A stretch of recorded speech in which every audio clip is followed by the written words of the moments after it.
Bom, bem-vindas ao nosso treino do vinho da Castalha Mulheres do Vinho. Então, sejam bem-vindas aqui ao nosso treino. As nossas novas amigas castalhanas também, sejam muito bem-vindas. E nós vamos começar. E para começar, eu sempre repito a nossa preparação. Por quê? Porque é importante a gente entender e fixar esses conceitos de quais são os equipamentos que a gente vai usar aqui no nosso treino. No caso, os nossos 5 sentidos, né? E todos nós temos esses equipamentos. Isso é que a boa notícia vem de fábrica, né? Então, basicamente, né? Claro que se a gente não tiver nenhum problema aí de saúde, né? Todas nós vamos ter aí a nossa visão, nossa audição, nosso olfato, nosso paladar e nosso tato para utilizar aqui a serviço dos vinhos, dessa nossa análise dos vinhos.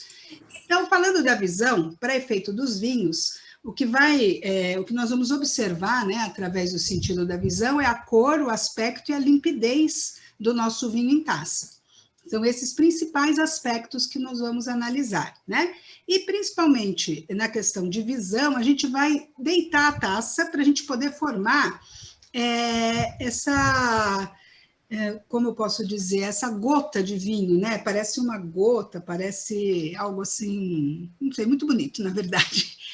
Na verdade, a gente vai separar isso porque a gente deitando a taça, a gente vai poder ver o anel e o centro do vinho. E a gente vai poder ver essa diferença que muitos vinhos têm de tonalidade, né? E às vezes não tem essa diferença de tonalidade. Então, é importante isso, porque por aqui a gente vai já começar a conhecer o nosso vinho, e aqui nessa borda, que é o anel, a gente vai poder notar se ele já demonstra sinais de envelhecimento ou de juventude.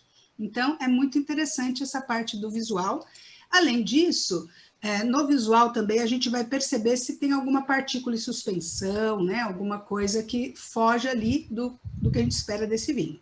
E aí a gente já parte para o olfato. Quer dizer, levando o olfato, né, levando o vinho ao nosso nariz, a gente vai observar principalmente a intensidade, a complexidade aromática e a qualidade desses aromas. Se eles não apresentam defeitos, se eles não são aromas sujos, se eles são aromas limpos, né, se eles são mais intensos, menos intensos. E isso a gente vai observar pelo olfato.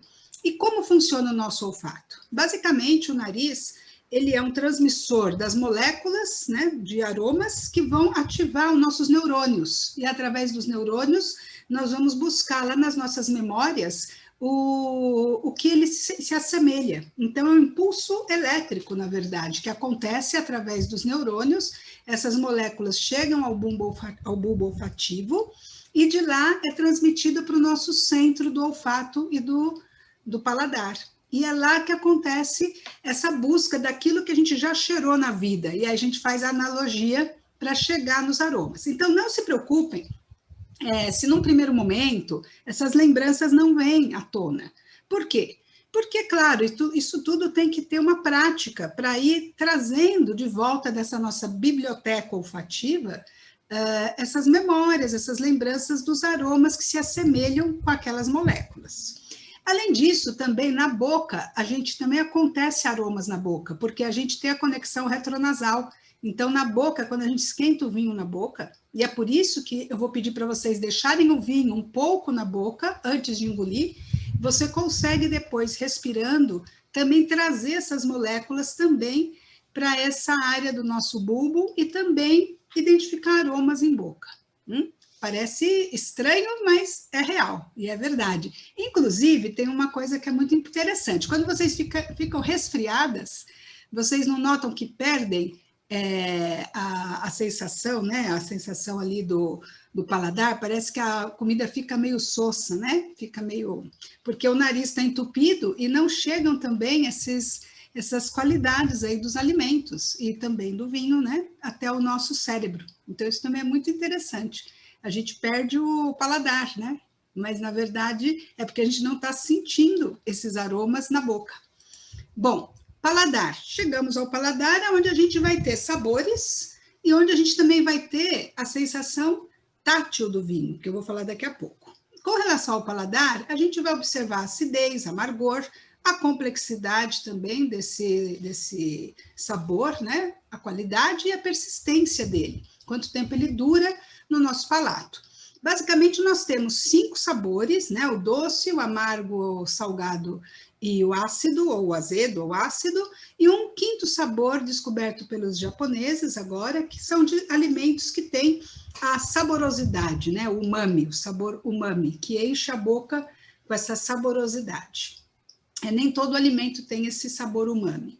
Mas para nós aqui no vinho vai interessar muito a ponta da língua, que é o doce, as laterais, que a gente vai ter na lateral mais profundamente usar acidez, e também aqui no começo, né, da boca, o salgado. E no fundo da boca, o amargo.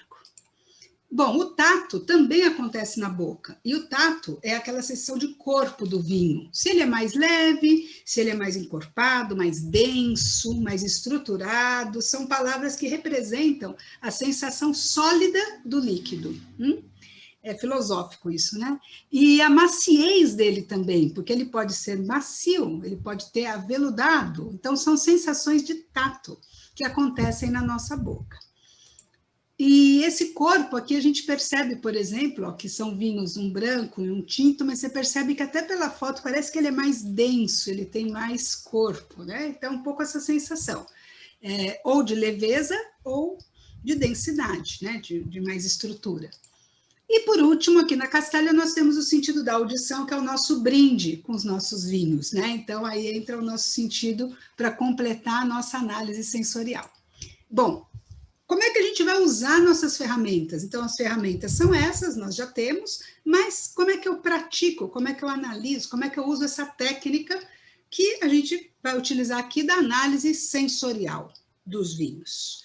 Bom, basicamente a gente vai ter a fase visual, né, que é justamente observar a parte de cor, toda essa parte visual na taça, por isso a gente vai encher a taça só com 2 dedinhos, para a gente poder também observar e deitar a taça, a fase olfativa, que é levar para o nariz, a fase gustativa, que é realmente levar para a boca e observar tudo aquilo que os nossos sentidos do paladar e do tato vai nos trazer.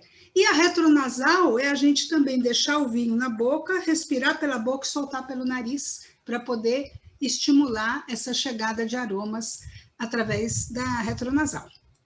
Bom, acessórios também que a gente utiliza, a nossa taça, no caso da Castalha, a gente utiliza a taça ISO, vocês podem utilizar a taça que vocês tiverem, mas essa taça ISO, que é a taça normatizada, é uma taça padrão, ela é boa porque ela, na verdade, ela ajuda a preservar aqui os aromas para dar tempo da gente fazer toda essa análise, e também cabe aqui os 2 dedinhos para a gente poder deitar ela e observar essa unha, né, do dente, do dente, desculpa, essa unha do vinho, né, essa unha do vinho que faz parte aqui da nossa análise. O abridor, quando é rolha, e também a nossa ficha de degustação, que vocês podem baixar do link que está lá no nosso site, mulheresdovinho.com.br. Eu coloquei lá um link que vocês podem entrar, fazer lá um cadastro com o seu e-mail, e aí receber no seu e-mail a ficha para baixar,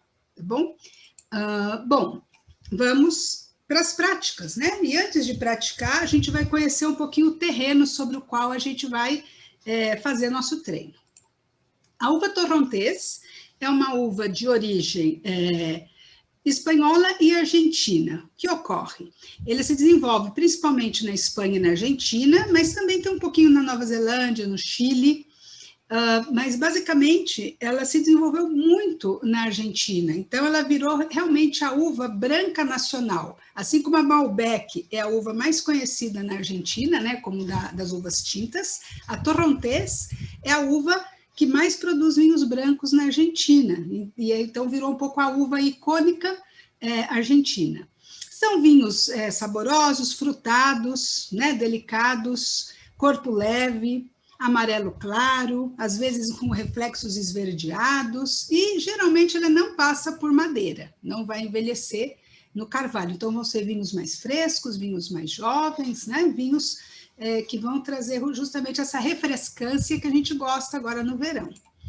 A origem, eles dizem, né, que a origem dessa uva foi justamente um cruzamento da uva Muscat de Alexandria com a crioula tica, que era uma uva que existia já na Argentina.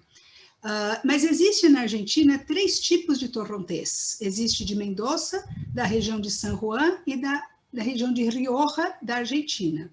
Né? Então, existem também 3 tipos de torrontés ou origens, né, dessas uvas dentro do que são as regiões produtoras da Argentina. Mas a origem também da Espanha, ela está mais ligada à Galícia. São vinhos da Galícia, mas lá não é muito comum a gente achar o vinho somente de torrontés, como acontece aqui na Argentina. Então, acredito que a maior parte de vocês, né, a maioria encontrou a torrontés argentina, porque lá eles fazem o vinho monovarietal, feito somente de uma uva. Na Espanha, ao contrário, ela faz parte de cortes, né, de vinhos na Galícia. Então, ela está presente, mas ela não é uma uva na Espanha que eu diria que é fácil de encontrar uma 100% torrontés, né? Ela sempre vai estar misturada com outras uvas, formando o vinho regional, né, das regiões, das denominações de origem. Muito bem, aqui eu trouxe um mapa só para a gente se posicionar um pouco com relação às regiões, né? Esse mapa ele está trazendo Santiago, né? Está trazendo os vinhos do Chile e os vinhos da Argentina. E é até interessante para a gente ver aqui na altura que está também os vinhos ali do sul do Brasil, da Serra Gaúcha, da Campanha, né? E do Uruguai também. Então percebam que está todo mundo mais ou menos na mesma faixa, né? Está todo mundo mais ou menos ali naquela faixa, claro que do Chile um pouquinho mais para baixo, a Argentina um pouquinho mais para cima. Agora, aqui vocês podem ver ó, a região de La Rioja, a de San Juan e Mendoza. Lembra que a gente falou que a gente tem torrontés nessas 3 regiões, basicamente, né? Cada uma delas produzindo aí seus vinhos. O curioso, né, de a gente falar de Argentina e de Chile é a questão da Cordilheira dos Andes, porque isso dá uma influência muito diferenciada entre um país e outro. Os dois são grandes produtores de vinhos, né? Mas vocês podem ver que do lado de cá, onde você tem uma influência do Pacífico, você tem no Chile todos os vinhos aqui diretamente com essa influência do Pacífico, né, e com ventos frios que vão subir ali a cordilheira, e quando atravessa do lado de lá, a região de Mendoza, e principalmente aqui que está bem próximo aqui da própria região aqui do Chile, toda essa região, né, que está próxima ali da cordilheira, ela vai ter uma proteção da cordilheira por um lado, e por outro lado ela vai ter sol, né? Vai ter uma insolação também, e não vai ter essa influência ali do Pacífico. Então é muito interessante a gente às vezes comparar as 2 regiões, né? É bem diferenciado. Bom, e o que a gente pode esperar de uma torrontés, né? De um vinho torrontés no nariz? A gente pode esperar frutas brancas, frutas com osso, tipo pêssego, frutas cítricas, como limão, notas florais, como rosas, gerânio, né? Herbáceas, especiarias. Então, aquilo que os vinhos brancos muitas vezes oferecem, né? E uma boa acidez, e é isso que a gente vai verificar, porque essa acidez é que nos dá a sensação de refrescância. E é um vinho que realmente pode ter uma persistência muito interessante também. É um vinho que normalmente ele vai acompanhar muito bem pratos assim de mariscos e comida japonesa, comida oriental, asiática, né? Ele vai ser bem interessante com esse tipo de gastronomia. Bom, pilares do vinho. Os principais pilares, né, do vinho são acidez, álcool, tanino, o açúcar, né, a doçura e o corpo. No caso do branco, o que vai ser muito importante é a acidez, né? A acidez e o álcool, é esse binômio aí. Com relação a taninos, a gente vai observar que os brancos têm muito pouco tanino, né? É muito residual o tanino que ele tem. Mas a questão da acidez é muito importante nos brancos. E o equilíbrio desse vinho, né? Nessa roda a gente pode ver que quando a gente analisar cada item do vinho, né? Aroma, cor, o álcool, a acidez, o amargor, o tanino, o corpo, a gente vai chegar em uma média. E essa média pode nos demonstrar se esse vinho ele é equilibrado ou não, se ele é redondo ou não. Quando mesmo que ele tenha tudo baixo, ele pode ser redondo, sendo um vinho leve, com pouco corpo, com álcool equilibrado, né, aromas também mais baixos, ou ele pode ter muita intensidade, muita persistência, muito corpo, e pode ter tudo muito alto. O que ocorre é que há um desequilíbrio quando um desses itens, ou dois, eles saem muito fora da curva, né? E aí você nota muito mais uma coisa do que outra. E aí é que a gente diz que o vinho, às vezes, ele tem assim, arestas, né? Ele não tá redondinho. Então, isso a gente vai, com o tempo, a gente vai pegando a prática de notar todas essas questões e identificar se aquele vinho está ou não equilibrado. Por outro lado, a gente vai trabalhar com a nossa ficha de vinho tranquilo, onde a gente vai pontuar esse vinho. E no final das contas, a gente vai dar uma nota para o nosso vinho. Lembrando que na fase visual, ela vale menos ponto, porque ela ainda não chegou, ela, na verdade, é um início da nossa análise, mas realmente onde a gente vai sentir mais vai ser na fase gustativa, que é completa. Então, o visual, o olfativo é bastante importante, e o gustativo também tem um peso maior. E no final a gente tem uma pontuação da avaliação geral aí, para a gente poder definir o nosso vinho e pontuar o nosso vinho usando a nossa ficha. Então, é essa a nossa apresentação da nossa Torrontés, né? Da nossa uva Torrontés. E agora a gente vai partir para o treino do vinho. Então, vamos lá.